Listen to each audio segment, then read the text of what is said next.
Oke, Assalamualaikum warahmatullahi wabarakatuh. Perkenalkan, nama saya Gembira Aman. Saya akan menjelaskan bagaimana bisnis es krim roll ataupun sering kita ketahui teknik dalam marketing dalam penjualan ini. Perlu kita ketahui dalam pemasaran es krim ini kita harus mempunyai dengan beberapa cara atau tekniknya dalam penjualan. Yang pertama itulah customer segment ataupun sasaran, sering kita ketahui adalah berupa sasaran. Sasaran kita di dalam penjual es krim ini adalah berupa anak-anak di usia dini dan usia remaja, dan ada yang berupa pecinta es krim.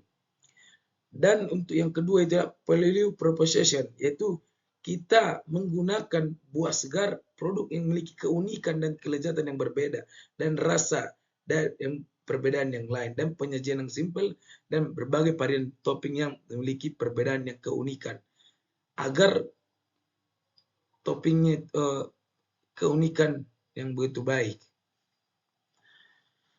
Dan seterusnya itulah customer relationship, yaitu bagaimana kita atau upaya kita dalam melakukan daya tarik kepada customer, yaitu dengan cara itu melakukan pelayanan baik dan memberikan promo, dan banyak cara juga ya, sebagian orang melakukan dengan melakukan jokes.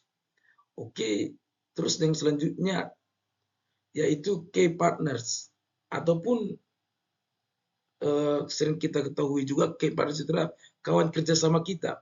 Dalam untuk mensukseskan es krim roll ini, kita perlu memiliki kawan ataupun supplier kita. Yang bentuk pertama itu supplier buah. Kawan kerjasama kita adalah pedagang buah. Dan kedua supplier susu. Dan yang ketiga itu supplier cup. Dan seterusnya itu berbentuk dengan key activities, yaitu mencari bahan baku dan pemasaran dan bentuk penjualan. Di mana mencari bahan baku kita mencari supplier, dan pemasaran kita menjualnya di pasaran, dan penjualan bagaimana teknik kita dan penjualan itu. Oke, dan seterusnya itu ya key resources, yaitu berupa sumber daya manusia, bahan baku, tenaga kerja, dan peralatan. Oke, dan yang selanjutnya itu adalah cost structure, yaitu ada dua. Yang pertama biaya tetap dan biaya variabel. Yang dimaksud dengan biaya tetap, biaya yang dikeluarkan sekali setahun ataupun dengan bentuk jangka panjang, yaitu alat, biaya sewa gedung, biaya karyawan, peralatan yang digunakan dengan jangka panjang. Dan yang kedua itu adalah biaya variabel, di mana biaya variabel ini yang kita gunakan atau kita keluarkan dalam jangka pendek, yaitu berupa bahan baku, biaya pengemasan. Oke, revenue stream ataupun bagaimana cara kita melakukan penjualan ataupun seperti kita mencari sponsorship dan melakukan penjualan di lapangan. Oke, yang terakhir itulah channels, di mana kita berbicara dengan channels ataupun bagaimana kita mengupayakan untuk menjual atau mempromosikan ini, yaitu melalui ada dua cara. Kita lihat keseharian itu adalah secara offline, di mana kita jualan ini melakukan di lapangan ataupun di tempat-tempat hari-hari besar, 17 Agustus, dan di acara-acara kondangan.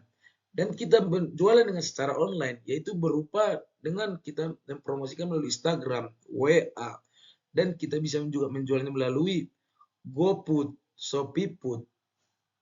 Mungkin dari penjelasan saya dalam bisnis es krim roll ini sudah cukup, dan kesimpulan yang saya ambil adalah di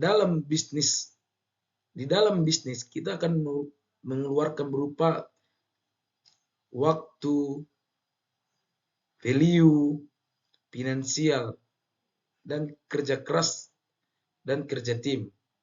Dan adapun berupa efek ataupun kelemahan dari ini adalah berupa cuaca.